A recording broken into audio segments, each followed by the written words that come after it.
Ой, да не надо меня фотографировать. Не надо. Мне даже это макияжа нет. Говорите. А я ж еще не перевела. Ну, переводите. He wants to know why you ended up here, what you think of this war, and how do you think it all will end? Very broad questions. We moved here a few years ago. I married a Ukrainian girl from Donbasс, my wife Olga. She spent 20 years with me in the United States, and quite frankly, it was time to come home. She's had a couple of health issues, a few heart attacks, and she hadn't seen her family in that amount of time, almost the whole time we've been married. So we moved here. What do I think of the war? The war. What do you think of it?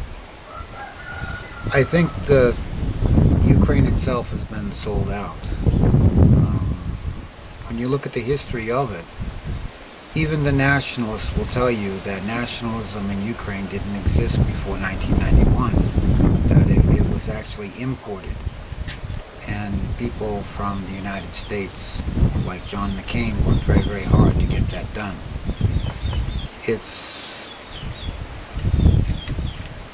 been done through mostly the youth groups. They brought up children to be nationalists, and they succeeded in enough that a little over 20 years later, they were able to form I wouldn't say demonstrations, I would say just simply a coup at Maidan Square.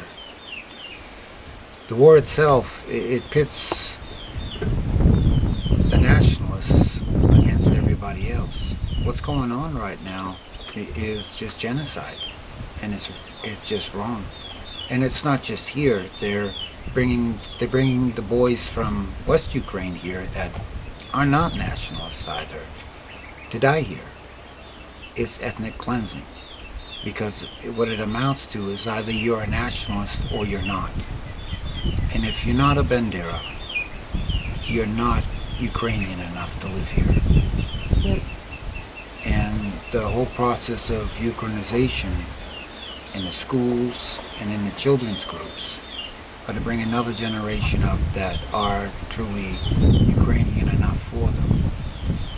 And that in itself is just scary, to make people give up every essential thing about their culture that's good, to hold up the state.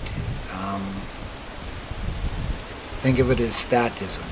The government itself is the only value here.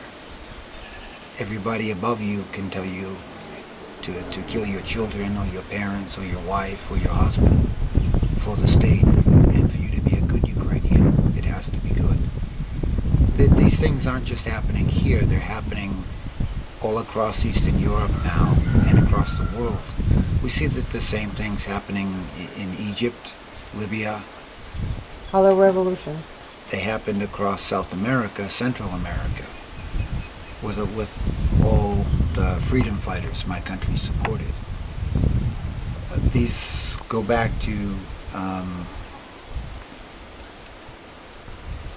I guess, very core issues for me.